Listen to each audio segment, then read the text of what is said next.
পুষ্টির ঔষধ সম্পর্কে আপনার ডাক্তার যা জানেন না তা আপনাকে হত্যা করতে পারে।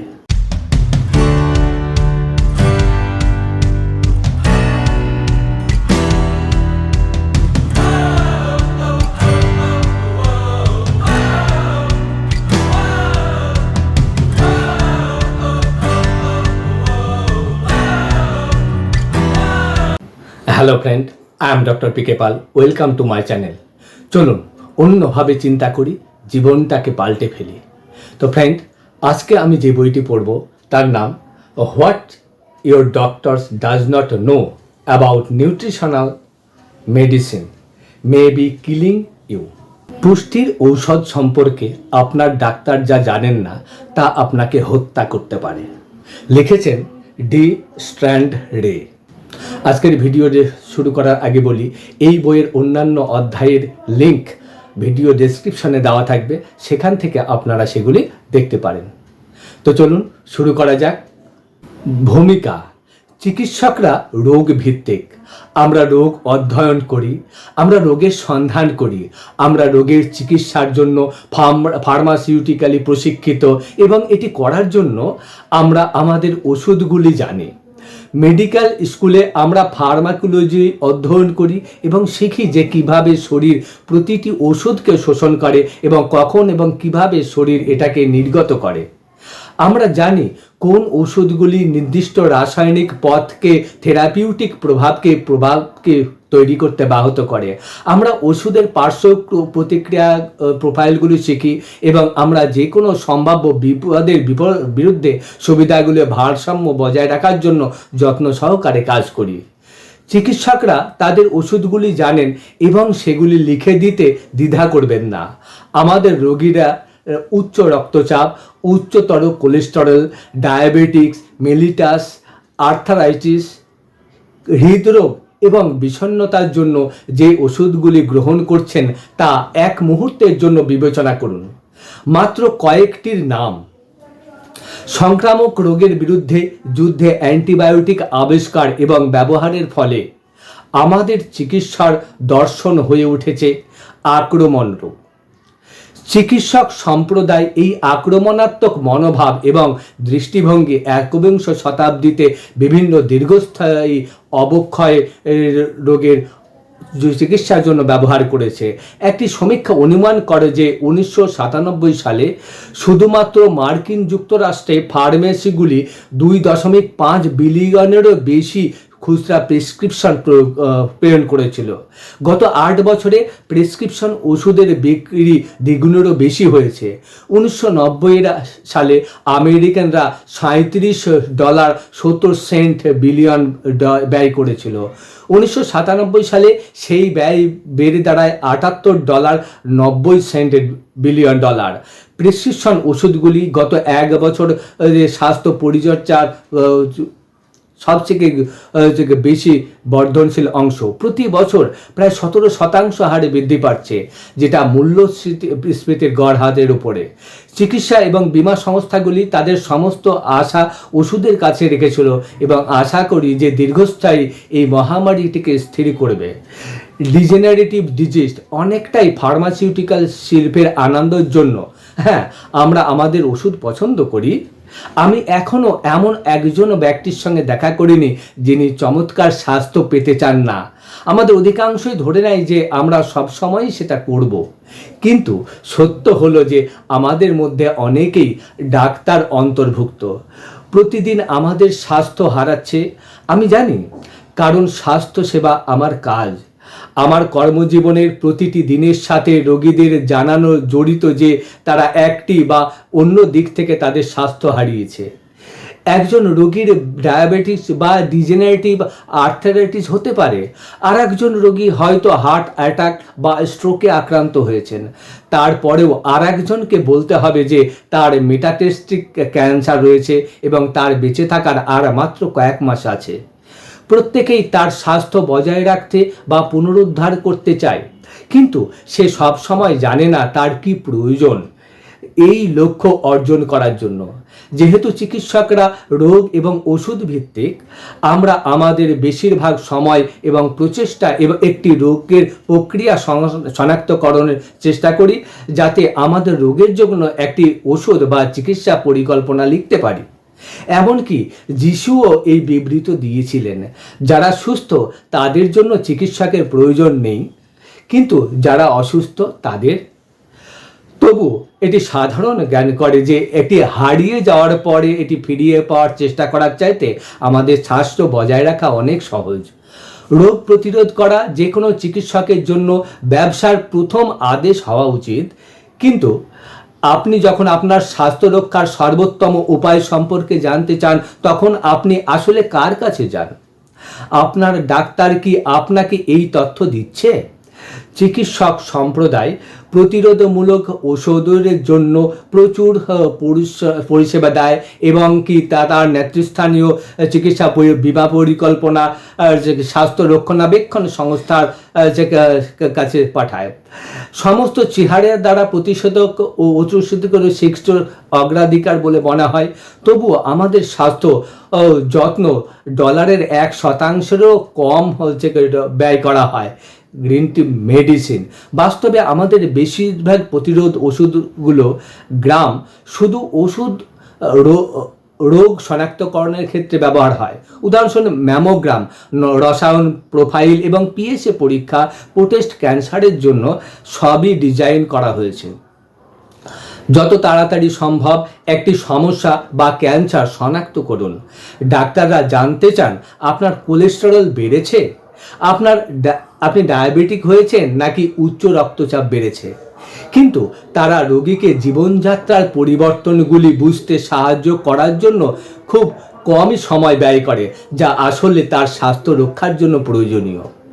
চিকিৎসকরা প্রতিদিন তাদের মুখোমুখি হওয়া সমস্ত রোগের চিকিৎসার জন্য খুব ব্যস্ত। আপনি কি জানেন যে 6%-ও কম স্নাতক চিকিৎসকরা পুষ্টি বিষয়ক কোনো আনুষ্ঠানিক প্রশিক্ষণ পান? এবং আমি সাহসের সঙ্গে বলবো যে অল্প সংখ্যক চিকিৎসকই পুষ্টি পরিপূরক বিষয়গুলির মেডিকেলের প্রশিক্ষণ গ্রহণ করেন। এটি অবশ্যই আমার ক্ষেত্রেও সত্য ছিল। একজন চিকিৎসকের পায়ের আঙুলগুলিকে তার রোগী যে মুহূর্তে জিজ্ঞেস করে তার পুষ্টি সম্পূরক গ্রহণ করা উচিত কিনা, তার চাইতে সহজে আর কিছুই কুঁচকে যায় না। আমি অতীতে সমস্ত পেটেন্ট উত্তর ব্যবহার করেছি। এগুলি কেবল সাপের তেল। ভিটামিনগুলি কেবল ব্যয়বহুল প্রস্রাব তৈরি করে। সঠিক খাবার খেয়ে আপনি আপনার সব প্রয়োজনীয় পুষ্টি পেতে পারেন। যদি আমার রোগীরা অবিরত থাকে, আমি তাদের বলেছিলাম পুষ্টিকর সম্পর্কগুলি সম্ভবত তাদের ক্ষতি করবে না, তবে তাদের সবচেয়ে কম দামে পাওয়া উচিত, কারণ ভিটামিনগুলি সম্ভবত খুব বেশি সাহায্য করবে না। হয়তো আপনি আপনার চিকিৎসকের কাছ থেকে এই রকম কিছু মন্তব্য শুনেছেন। আমার ক্লিনিক্যাল অনুশীলনের প্রথম 23 বছর ধরে আমি কেবলমাত্র পুষ্টিকর পরিপূরকগুলোতে বিশ্বাস করিনি। গত 7 বছরে তবে আমি চিকিৎসার সাহিত্যের প্রকাশিত সাম্প্রতিক গবেষণার ভিত্তিতে আমার অবস্থার পুনর্বিবেচনা করেছি। আমি যা পেয়েছি তা খুবই আশ্চর্যজনক। আমি আমার চিকিৎসার অনুশীলনের পথ পরিবর্তন করেছি। আমি ধর্মান্তরিত করেছি। কেন আরও ডাক্তাররা আমার মতো পুষ্টিতে সাড়া দিচ্ছেন না? প্রথমত, চিকিৎসকদের তাদের রোগীদের স্বাস্থ্যের জন্য ক্ষতিকর হতে পারে এমন কোনো স্কিম বা পণ্য থেকে রক্ষা করার জন্য সন্দেহজনক হতে হবে। বিশ্বাস করুন, আমি আমার রোগীদের কাছে প্রচুর ছলচাতুরি এবং ছলনা বা কৃতি দেখেছি। চিকিৎসকদের অবশ্যই ডাবল ব্লাইন্ড প্লেসফুল নির্মিত ক্লিনিক্যাল ট্রায়ালের ক্লিনিক্যাল মেডিসিনের মান মাধ্যমে বৈজ্ঞানিক গবেষণার উপর নির্ভর করতে হবে। যেহেতু আমি জানি যে এটি সবচেয়ে কার্যকর প্রমাণ উপলব্ধ, আমি এই বইটিতে শুধুমাত্র ক্লিনিক্যাল ট্রায়াল স্টাডির ফলাফলগুলি উপস্থাপন করব। আমি এখানে অফার করা বেশিরভাগ মেডিকেল স্টাডি বিমূর্ত বা বিকল্প জার্নাল থেকে নয়, পরিবর্তে আমি নিয়মিতভাবে বিশ্বাসযোগ্য মেডিকেল জার্নালগুলি নিয়ে গবেষণা করেছি, যেগুলিকে চিকিৎসা সম্প্রদায় অত্যন্ত সম্মান করে, যেমন new England journal of medicine, journal of the American medical association, British Landsat এবং আরও অনেকগুলি। ডাক্তাররা পুষ্টির সম্পূরক ধারণাটিকে ভালো প্রতিরোধমূলক ওষুধ হিসাবে গ্রহণ না করার আরেকটি কারণ হলো যে বেশিরভাগ অনুসরণকারী চিকিৎসকরা অবক্ষয়জনিত রোগের কারণ সম্পর্কে সম্পূর্ণরূপে বোঝেন না, যারা প্রায়শই মনে করেন যে এটি জড় রাসায়নিক ভিত্তিক এবং বৈজ্ঞানিক গবেষণাদের জন্য একটি আকর্ষণীয় বিষয়। তবে এটি ক্লিনিক্যাল মেডিসিনে ব্যবহারের ক্ষেত্রে খুব কমই রয়েছে। গবেষণা বিজ্ঞানী এবং অনুসরণকারী চিকিৎসকের মধ্যে একটি আপাত খাদ বিদ্যমান, যদিও গবেষণা বিজ্ঞানীরা এই রোগগুলির মূল কারণগুলির মধ্যে অসাধারণ আবিষ্কার করছেন। খুব কম চিকিৎসকই তাদের রোগীদের জন্য এই বিজ্ঞান প্রয়োগ করছেন। রোগীদের এই রোগগুলির মধ্যে একটি বিকাশ না হওয়া পর্যন্ত ডাক্তাররা কেবল অপেক্ষা করেন এবং তারপরে এটির চিকিৎসা শুরু করেন। চিকিৎসকরা নতুন ওষুধ তৈরি করার সাথে সাথে ফার্মাসিউটিক্যাল কোম্পানিগুলিকে নতুন থেরাপি নির্ধারণ করার অনুমতি দিতে সন্তুষ্ট বলে মনে হচ্ছে। তবে আপনি যেমন শিখবেন, পুষ্টির ঔষধ সম্পর্কে আপনার ডাক্তার যা জানেন না তা আপনাকে হত্যা করতে পারে। এই বইয়ের জোরে এটি আমাদের নিজস্ব দেহ যা একটি দীর্ঘস্থায়ী অবক্ষয়জনিত রোগের বিরুদ্ধে বিকাশের জন্য সর্বোত্তম প্রতিরক্ষা। ডাক্তাররা যে ওষুধগুলি লিখে দিতে পারেন তা নয়। যদিও বেশিরভাগ চিকিৎসক এখানে পূর্বে প্রেরিত ধারণাগুলি এখনও ভালোভাবে বুঝতে পারেন না, তবে ঘটনাগুলি রয়ে গেছে। যেহেতু আমি আমার রোগীদের চিকিৎসার ক্ষেত্রে এই নীতিগুলি প্রয়োগ করেছি, ফলাফলগুলি আশ্চর্যজনক কিছু নয়। আমি মাল্টিপল স্ক্লেরোসিস সহ অসংখ্য রোগীর সাথে জড়িত ছিলাম, যারা হুইল চেয়ারে আবদ্ধ থেকে আবার হাঁটার দিকে চলে গেছেন। আমি হোমিওপ্যাথিতে আক্রান্ত রোগীদের হার্ট ট্রান্সপ্লান্ট তালিকা থেকে নামতে সাহায্য করেছি। কিছু ক্যান্সার রোগী মুকুম হয়ে গেছে।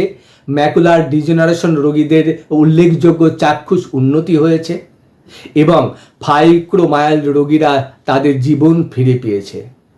পুষ্টির ওষুধ হলো সাধারণ জ্ঞান, মূল্যধারা, প্রতিরোধমূলক ওষুধ। জৈব রাসায়নিক গবেষণার এই যুগে আমরা এখন প্রতিটি কোষের প্রতিটি অংশে কি ঘটছে তা নির্ধারণ করতে সক্ষম হয়েছি এবং ডিজেনারেটিভ ডিজিজের মূল সারমর্ম এখন প্রকাশ পাচ্ছে। যেমন আমি এই বইটি এমন কিছু চিকিৎসকের কাছে সুপারিশ করি যারা চিকিৎসা প্রমাণের দিকে উদ্দেশ্যমূলকভাবে দেখতে ইচ্ছুক। আপনি যদি একজন রোগী হন, তবে আপনার চিকিৎসক অবিলম্বে ব্যান্ডগ্নের ওপরে ঝাঁপ দেবেন বলে আশা করবেন না। ভিটামিন চিকিৎসার ক্ষেত্রে একটি গরম সমস্যা। আপনার ডাক্তাররা যা জানেন না তা হলো, যেমনটি আমি বলেছি, চিকিৎসা সাহিত্যের 7 বছরেরও বেশি সময় ব্যক্তিগত গবেষণার ফলাফল, কারণ এটি পুষ্টি ওষুধের সাথে সম্পর্কিত। আমি অবিলম্বে বিশ্বাসী ছিল না।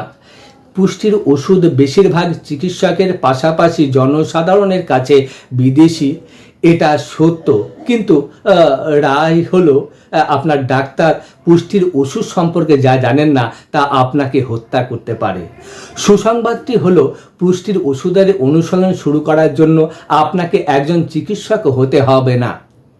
আপনি রোগী আপনার স্বাস্থ্য সংরক্ষণের বিষয়ে সক্রিয় হতে পারেন। একজন কনভার্টেড ডাক্তার, আমি জানি আপনি সম্ভবত আমার কথা শোনেননি। কেন আপনি এমন কিছু ডাক্তারের কথা গ্রহণ করবেন যিনি মধ্য পশ্চিমের একটি ছোট শহরে ওষুধের অনুশীলন করেন? ভালো প্রশ্ন। এই কারণেই আমি চাই আপনি এই বইয়ের প্রতিটি পৃষ্ঠা পড়ুন। আমি চাই যে আপনিও আমার মতো একটা যাত্রা করো। আমি আপনাকে একই চিকিৎসা প্রমাণ দেখাই যা আমাকে বিশ্বাস করে যে ভিটামিন সম্পূর্ণ স্বাস্থ্য রক্ষা করতে এবং উন্নত করতে পারে। অনুগ্রহ করে পুরো বইটি পড়ুন বা অন্তত স্ক্যান করুন। আমি জানি প্রলোভন হলো নির্দিষ্ট অধ্যায় এগিয়ে যাওয়া যা আপনার স্বাস্থ্য সমস্যা নিয়ে আলোচনা করে, কিন্তু এটি গুরুত্বপূর্ণ যে আপনি মৌলিক তথ্য সম্পর্কে সচেতন হন, আপনার শরীর কিভাবে কাজ করে এবং নিজেকে রক্ষা করতে এবং সুস্থ থাকতে বা থাকতে কি প্রয়োজন। একটি চূড়ান্ত অনুরোধ যে যেহেতু এটি আপনার স্বাস্থ্য এবং জীবন ঝুঁকির মধ্যে রয়েছে, তাই আমি আপনাকে আমার কথা শুনতে এবং আটকে রাখতে উৎসাহিত করছি। আমি যা জিজ্ঞাসা করি তা হলো আপনি একজন খোলা মনের সংশয়বাদী হন। আমি যে ধরনের সন্ধানকারী ছিলাম যখন আমি প্রথম প্রতিরোধমূলক ওষুধের এই বিস্ময়কর রূপটি আবিষ্কার করি। আমাকে শেখার জন্য নিজেকে কিছুটা নম্র করতে হয়েছিল যে আমি একজন ভালো ডাক্তার হওয়া সত্ত্বেও স্বাস্থ্য সম্পর্কে আমার অনেক কিছু শেখার ছিল। আপনি কি একই কাজ করতে ইচ্ছুক? সো ফ্রেন্ড, আজকের ভিডিও এই পর্যন্তই। Thank you.